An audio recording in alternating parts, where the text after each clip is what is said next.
Hello everyone, I am Jahangir Alam. I am coming back after a few days. Today, I hope you enjoyed your school leave or leave of Idul Fitri. I hope all of you enjoyed your leave and enjoyed your happiness. Today, I am going to discuss about your lesson number 8, the story of Proserpine. So, প্রিয় ছাত্রছাত্রীবৃন্দ, দীর্ঘ কয়েকদিন তোমাদের ছুটি কাটানোর পর আবার তোমাদের সম্মুখে আমি উপস্থিত হয়েছি। তোমাদের সম্মুখে আজকে যে আমি লেসনটা আমি লাইন বাই লাইন এক্সপ্লেনেশন করব, সেটা হচ্ছে স্টোরি অফ প্রসারপাইন, একটা পৌরাণিক কাহিনী। তো এই পৌরাণিক কাহিনী অর্থাৎ দ্য স্টোরি অফ প্রসারপাইন গল্পটার আমাদেরকে ফার্স্ট আমাদের ইন্ট্রোডাকশনটুকু জেনে নিতে হবে, যে এই যে গল্পটা আমরা পড়তে যাচ্ছি এই গল্পটার পটভূমিটা কী আছে। ফার্স্ট তাহলে দেখো, লেসন নম্বর 8 পেজ নম্বর 73 কি বলছে আমাদের ইন্ট্রোডাকশনে। The story of Proserpine and Pluto is a mythological story that dates back to ancient Roman civilization. কি বলছে? The story of Proserpine and Pluto is A mythological story. বলছে কার কার গল্প? এই যে প্রসারপাইন এবং যে প্লুটো, এই যে গল্পটা, প্লুটো এবং প্রসারপাইনের গল্পটা, এটা হচ্ছে একটা মাইথোলজিক্যাল মিন্স ইমেজারি মিন্স যাকে বলা হয় পৌরাণিক বলা যায়। পৌরাণিক বলতে তাহলে মাইথোলজিক্যালটা যদি আমি এক্সপ্লেনেশন করি তাহলে এইরকম হবে যে দেয়ার ইজ নো রিয়াল, যাকে বলা হয় real truth, only exist imagination. মানে এখানে কোনো বাস্তবতার কোনো কিছু নেই, যতগুলো থাকবে সবগুলোই হচ্ছে কি কাল্পনিক। এটাকে বলা হয় কি, যেখানে বাস্তবতার কোনো চিহ্ন পাওয়া যাবে না, পুরোটাই হচ্ছে কাল্পনিক, কল্পনার জগতে ভেসে গিয়ে এই গল্পটা লেখা হয়েছে। এটাকে হচ্ছে মাইথোলজি। তাহলে সেই স্টোরি অফ প্রসারপাইন এবং প্লুটোর যে গল্পটা, সেটা হচ্ছে একটা ইমাজিনেশন, চিত্রকল্পময় গল্প, that dates backs to ancient Roman story. যেটা আমাদের কী করে, যেটা আমাদের বিগত দিনের যে প্রাচীন রোমান সভ্যতা, সেই প্রাচীন রোমান সভ্যতার আমাদের কী করে দেয়, কথা বলে দেয়।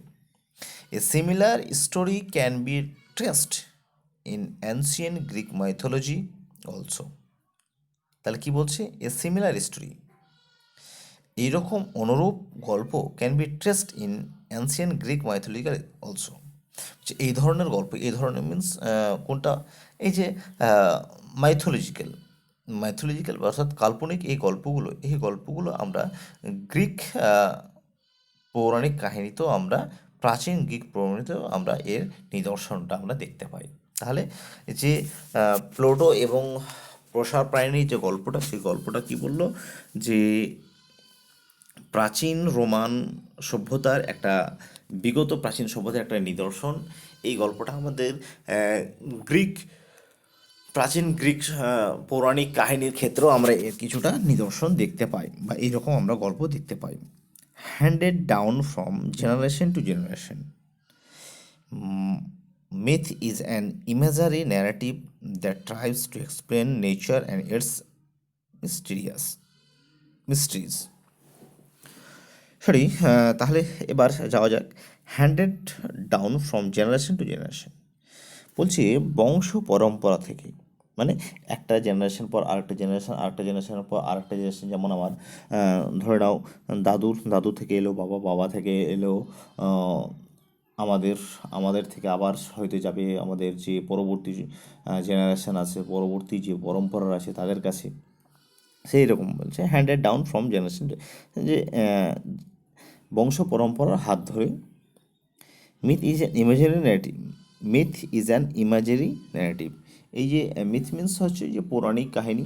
পৌরাণিক কাহিনীটা হচ্ছে একটা কি সম্পূর্ণ কাল্পনিক একটা বক্তব্য, দ্যাট ট্রাইভস টু এক্সপ্লেন নেচার, যেটা কি করে বিস্তারিতভাবে আলোচনা করতে চেষ্টা করে নেচার অ্যান্ড ইটস মিস্ট্রিজ, যে এর কী সম্পর্কে, প্রকৃতি সম্পর্কে এবং তার যে এই রহস্য, প্রকৃতি এবং তার রহস্য এই সম্পর্কে সেই গল্প, যে ঘটনাটা, পৌরাণিক কাহিনীটা, সেই পৌরাণিক কাহিনীটা সেই প্রকৃতি এবং তার যে রহস্য, সেই রহস্য সম্পর্কে ব্যাখ্যা করার চেষ্টা করে। তাহলে এর স্টুডেন্ট বোঝা গেল এখানে।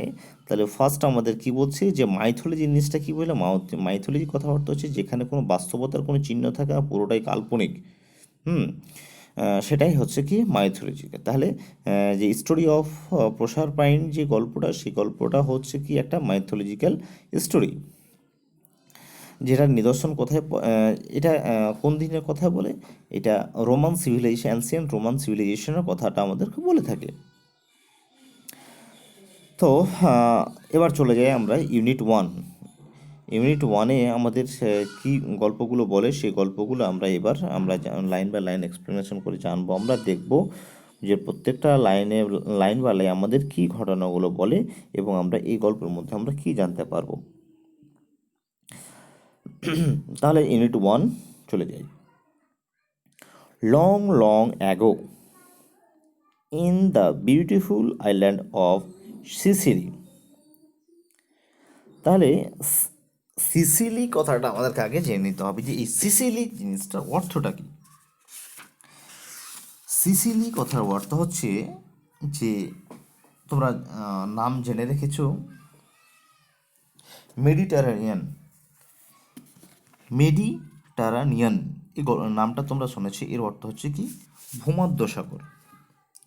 তাহলে ভূমধ্য সাগরের যে একটা দ্বীপ, সেই দ্বীপটাকেই হচ্ছে কি সিসিলি। লং লং অ্যাগো, বহু দিন আগে in the beautiful island of Sicily, এই যে ভূমধ্য সাগরী যে দ্বীপ সিসিলি, দ্বীপের মধ্যে একটা সুন্দর একটা দ্বীপ ছিল। There lived a goddess called Ceres, সেখানে এক সেরেস নামে এক দেবী বসবাস করত। তাহলে কি বলছে, বহুদিন আগে সেই সিসিলি বলে নামক একটা দ্বীপ ছিল, সুন্দর দ্বীপ ছিল। সেই দ্বীপে কি করতো, যে সেরেস নামে একটা দেবী বসবাস করত। She was the goddess of crop, plants, trees. So on her depended the health of happiness of all people of this wild world. So student একটু শর্ট করে বলি, তাহলে তোমরা বুঝতে পারবে মিনিংগুলো। She was the goddess of crops, plants and trees. তিনি ছিলেন, তিনি বলতে কে, সি বলতে এখানে কাকে বলা হয়েছে, এই সেরেসকে বলা হয়েছে, যে কিনা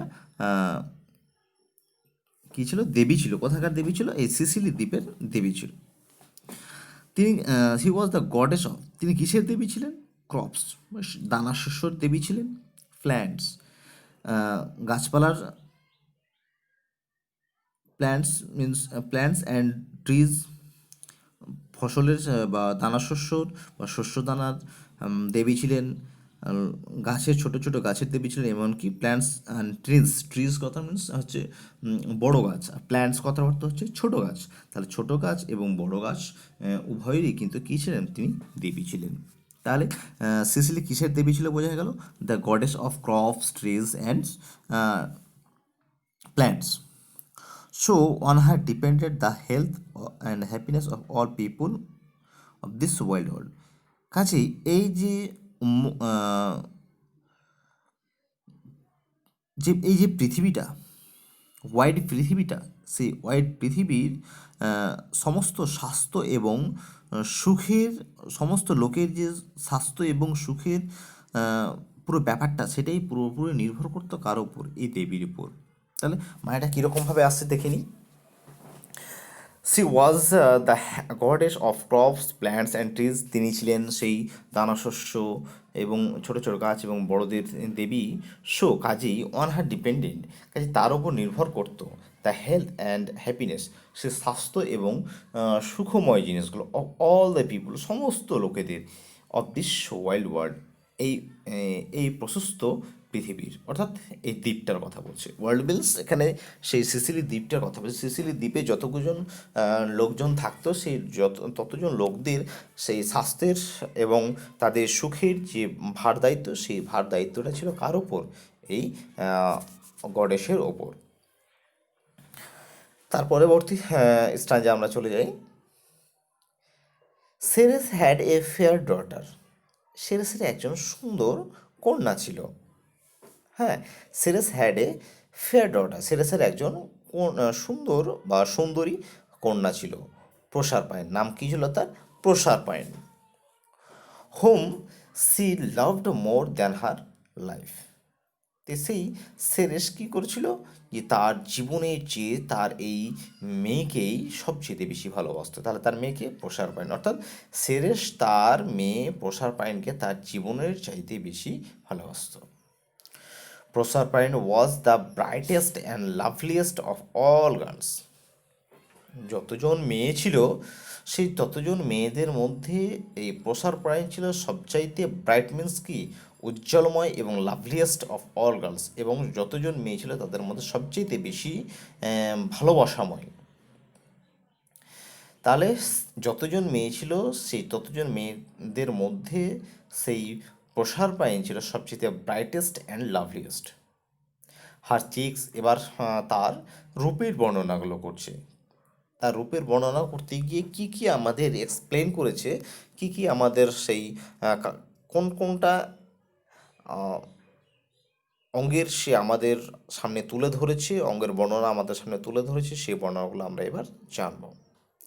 হার চিক্স ওয়ার রোজি, তার যেই গালটা, তার যে গালগুলো, চিক্স মানে গার্লস, গালগুলো ছিল কীরকম, রোজি। রোজ থেকে এসছে রোজি। রোজ কথা অর্থ হচ্ছে গোলাপ, এবং রোজি কথা হচ্ছে গোলাপি। তা তার যে গালগুলো, সেই গালগুলো দেখে মনে হচ্ছে কীরকম, গোলাপি বর্ণ ধারণ করেছে। অ্যান্ড বিউটিফুল, এবং সুন্দর, like the Apple blossoms in spring. এবং সেই তার যে সেই রোজি চিক্স, সেই রোজি চিক্স দেখে মনে হচ্ছে, অ্যান্ড সে তাদের চিক্সগুলো দেখে মনে হচ্ছে সেই গোলাপি বর্ণ এবং এতটাই সুন্দর, হ্যাঁ, যে যেন সেগুলো কার মতো দেখাচ্ছে, অ্যাপেল ব্লসমসের মতো দেখাচ্ছে। স্প্রিং টাইমে যে অ্যাপেল ব্লসমগুলো ফুটে, অর্থাৎ সেই অ্যাপেল ব্লসমস কথা হচ্ছে ফ্লাওয়ার, সে অ্যাপেল মাছ তোমরা বুঝতেই পারছো। তো বসন্তকালে যেরকম অ্যাপেল ব্লসম বা অ্যাপেল ফ্লাওয়ারগুলো যেমন ফুটে ওঠে, সেই রকমভাবে ফুটে ওঠার পর যেই রকম সুন্দর লাগে, সেই রকম যেন তার সেই গালগুলো যেন সুন্দর দেখাচ্ছে। অ্যাপেল ব্লসমস তোমরা একটু আমি বর্ণনাটা দিয়ে দিই, তাহলে বুঝতে পারবে। যেমন তোমরা জুঁই ফুলের মতো অনেকটা, সেই রকম আকারে থাকে, গচ্ছিত আকারে একটা জায়গায় গচ্ছিত গচ্ছিতভাবে থাকে। এবং তার যে কালার, সে কালারগুলো কীরকম হবে, যে ওপরের দিকটা অর্থাৎ পাপড়িগুলো অনেকটা হোয়াইট, এবং তার যে বিন্দুর বৃন্ত বৃন্ত বলে, সেই বৃন্তের কাছে যে পাপড়িগুলো থাকে সেগুলো অনেকটা পিঙ্ক কালারের হয়। তাহলে তার মানে কি নিচের দিকে পিঙ্ক কালার, আস্তে আস্তে আস্তে ওপর দিকে যখন পাপড়িগুলো উঠে যাবে তখন সেগুলো আবার হোয়াইট হোয়াইট হয়ে যায়। তা এই ধরনের পিঙ্ক এবং হোয়াইট মিশ্রিত যে ফুলের কালার, সেই কালারটা দেখতে অনেকটা কিউট মনে হয়, অনেকটা ভালো লাগে দেখতে।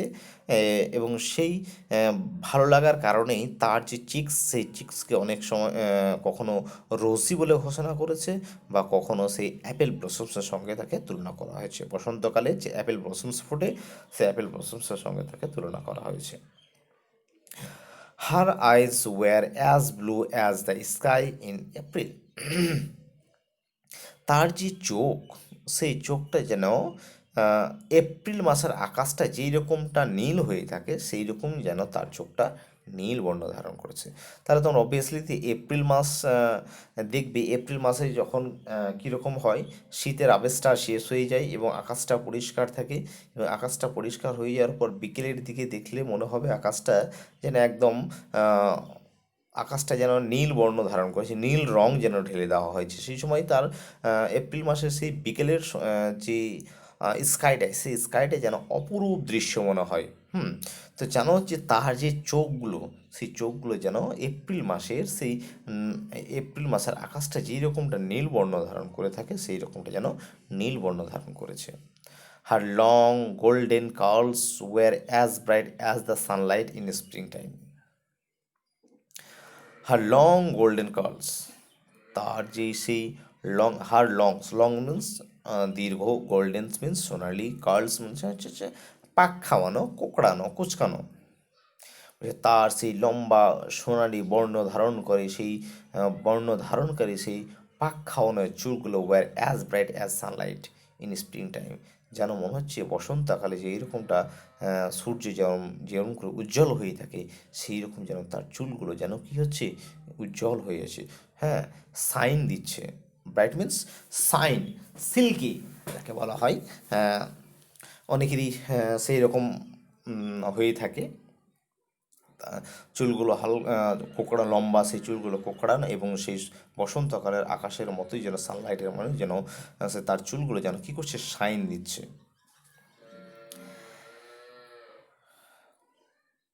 তাহলে ডিয়ার স্টুডেন্ট, এবার তোমরা চলে যাও পরবর্তী পেজ। পরবর্তী পেজে গিয়ে দেখো কি আছে। All the radiant loveliness of springtime seemed to have taken the form of this fair maiden. বলছে all this radiant, radiant means তোমরা দেখবে শাইনিং। তাহলে কি বলছে, all the shining লাভলিনেস of spring time, বলছে বসন্তকালের যতগুলো জিনিস, রেডিয়েন্স মিন্স চকচকে, বসন্তকালের যতগুলো জিনিস কি হয়ে থাকে, চকচকে হয়ে, seemed to have taken from this fair maiden, সেই সমস্ত জিনিসগুলো যেন কি করা হয়েছে, এই যে সুন্দর মহিলাটা, মেডেন মিন্স মহিলা বলতে পারো, কীরকম মহিলা, যে অল্প বয়সী মহিলা বলা যায়, মেডিন, কুমারী বলা যায়। তাহলে কি বলছি, যে বসন্তকালের সমস্ত ভালোবাসার যে সমস্ত ভালোবাসাময় যে সাইনগুলো, সেই সাইনগুলো কী করে যেন মনে হচ্ছে যে এই যে সুন্দর সুন্দর মহিলাটা, এই সুন্দর মহিলা বা এই সুন্দর তরুণের কাছ থেকে সমস্ত কিছু যেন বসন্তকাল নিয়ে নিয়েছে। তার মানে কি বলা হয়েছে, এক কথা আরও যদি খুলে বলা হয় তাহলে এই লাইনটা মিনিংটা এরকম দাঁড়াবে যে বসন্তকাল তার যে সমস্ত সুন্দরময় জিনিসগুলো, যেমন বসন্তকালের স্কাইটা বলা হয়েছে, বসন্তকালের যে স্প্রিং টাইমের তার চোখের বর্ণনা করা হয়েছে। হ্যাঁ, এবং তার সানলাইটের কথা বলা হয়েছে, স্কাইয়ের কথা বলা হয়েছে, এই সমস্তগুলোই যেন কি হয়েছে, যেন তার স্প্রিং টাইমটা সেই এই ফেয়ার মেডেন অর্থাৎ সুন্দরী মেয়েটার কাছ থেকে যেন তার সেই বৈশিষ্ট্যগুলো অর্থাৎ তার রূপ যেন তারা ধার করে নিয়েছে। তার কারণে স্প্রিং টাইমটা এতটাই সুন্দর। এভরিবডি সেইড, এবং প্রত্যেক লোকেই বলছিল, সি ইজ দ্য স্প্রিং, এই মেডেনটাই অর্থাৎ এই প্রসারপায়নি হচ্ছে কি বসন্তকাল। তার এতটাই রূপের সৌন্দর্য ছিল, এতটাই রূপের সৌন্দর্য ছিল যে প্রত্যেক লোকেই বলা বলি করতো কি যে সেই হচ্ছে কি বসন্তকাল। তার মানে স্প্রিং টাইম বলতে আমরা কি বুঝি, স্প্রিং টাইম বলতে বুঝি আমরা একটা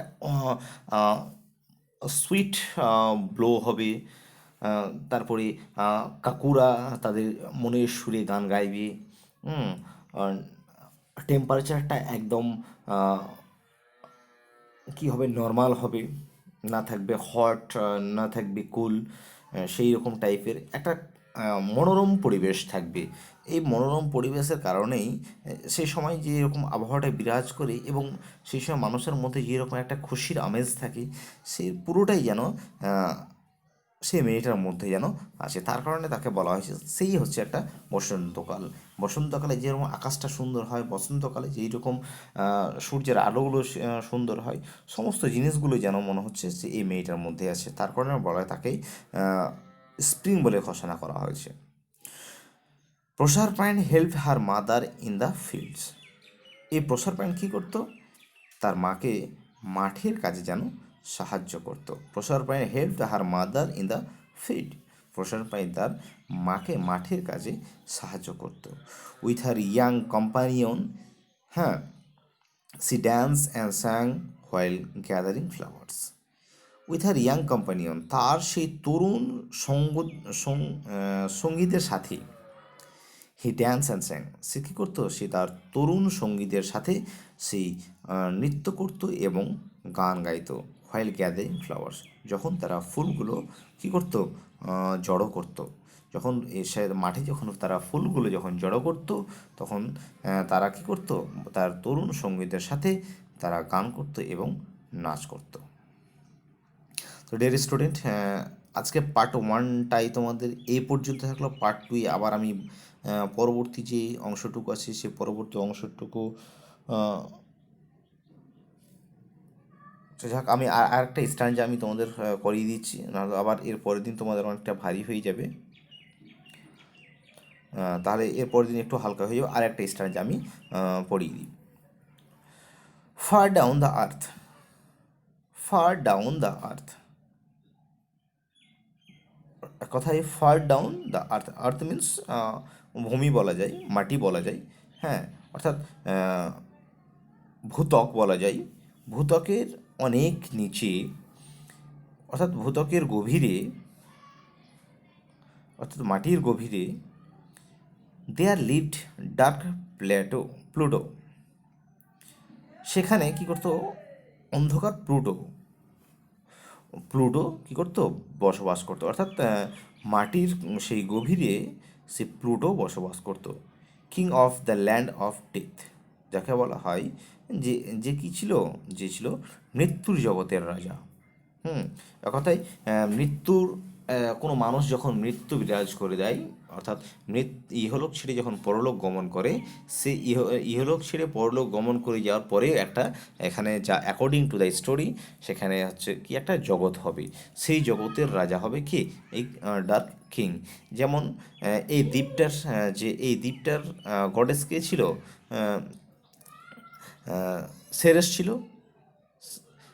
সেই সিসিলির যে গডেস ছিল কি সেরেস, সেই রকমটাই হচ্ছে যে সেই ল্যান্ডে, অর্থাৎ যেই মাটির গভীরের যে জায়গা ছিল, সেই গভীর জায়গার রাজা ছিল কি সেই Pluto. He had often asked some goddess to came and live with him, সে প্রায় কিছু কিছু দেবীকে জিজ্ঞাসা করেছিলেন টু কেম, আসার জন্য, কোথায়, তার এই মৃত্যুর সেই সাম্রাজ্যে, অ্যান্ড লিভ উইথ হিম, এবং এখানে থাকার জন্য তাদেরকে বলেছিলেন। তাহলে কি করেছিলেন তিনি, অনেক, অর্থাৎ কিছু কিছু সেই দেবীকে তার কাছে আসার জন্য এবং সেখানে থাকার জন্য তিনি বলেছিলেন। But no goddess was willing to live among the deads, কিন্তু কোনো দেবী তার সঙ্গে এই মৃত্যুর সঙ্গে থাকার জন্য রাজি হয়নি। So Pluto was very lonely. কাজে প্লুটো নিজে খুবই একাকিত্ব মনে করছিলেন, খুবই একা একাকী মনে করছিলেন। তো রিলেশন এই পর্যন্ত হলো তোমাদের আজকে পার্ট ওয়ানের পর্বটা। এবার পরবর্তী যে পার্ট, সেই পার্টটা এর পরের ভিডিওতে তোমাদের আলোচনা করা হবে। তো এর মধ্যে মধ্যে তোমরা সেই ওয়ার্ড মিনিংগুলো তোমরা একটু দেখে নেবে, এবং ওয়ার্ড মিনিংয়ের সাথে সাথে এর আগে যে এরকম করে তোমাদের সিনোনিমসগুলো হতো, অ্যান্টোনিমসগুলো হতো, সেই অ্যান্টোনিমস, সিনোনিমস, অ্যান্টোনিমসগুলো তোমরা একটু খেয়াল রাখবে, এবং যে ওয়ার্ড মিনিংগুলো, সেই ওয়ার্ড মিনিংগুলো করে করে তোমরা খাতায় নোট ডাউন করবে। যদি সেই রকম হয় তাহলে আমাকে দিয়ে একবার দেখিয়ে নেবে। তো আজকের মতো এই পর্যন্তই। পরবর্তী ভিডিও তোমাদের আমি দিতেই থাকবো। যারা হয়তো নতুন করে এসছো তারা অবশ্যই চ্যানেলটাকে সাবস্ক্রাইব করবে, তাহলে নতুন নতুন ভিডিওগুলো যেগুলো হবে সেগুলো অবশ্যই তোমরা আবার পেয়ে যাবে। এই বলে আমি আমার আজকের যে পিরিয়ড, সেই পিরিয়ডটা আমি কমপ্লিট করলাম। ভালো থাকো, সুস্থ থাকো।